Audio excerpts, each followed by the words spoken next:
خلیلزاد د پاکستان الزامونو ته سخت غبرګون وښود. وایي همدا اوس بلوچستان کې د داعشیانو مرکزونه شتون لري چې بلوڅانو هم پرې برید کړی و. جزئیات هم دلته وګورئ او چینل هم سبسکرایب کړئ. وروسته له هغه چې د پاکستان دفاع وزیر وویل چې پاکستان د امریکا او بریتانیا لپاره د 3 لسیزو په جریان کې د ترهګرو روزنه ملاتړ وکړ. تازه د دوحې قرارداد لپاره د امریکا پخواني ځانګړي استازي ډاکټر زلمي خلیلزاد په خپل ایکس لیکلي موثق معلومات لري چې د داعش په څیر خطرناک ترهګرې ډلې په پاکستان کې فعال دي.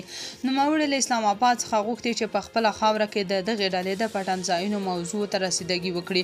داعش ډله یوازې پاکستان ته نه بلکې سیمې او نړۍ ته خطر دی.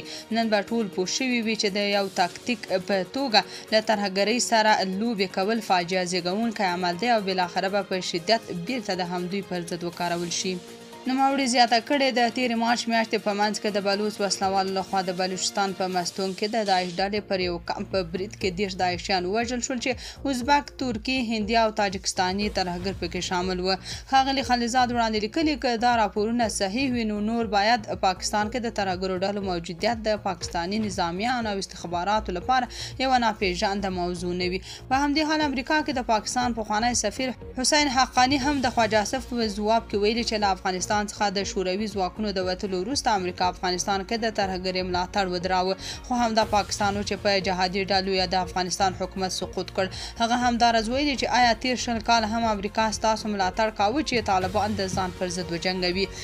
نوموړي دغه وضاحت د پاکستان د دفاع وزیر د هغو څرګندونو په مقابل کې لیکلی چې نوموړي ویلي د امریکا په اشاره او همکارۍ په تیرو 3 لسیزو کې ترهګرو ډلو ته ځای ورکړ خو اوس پرې پښیمانه دي.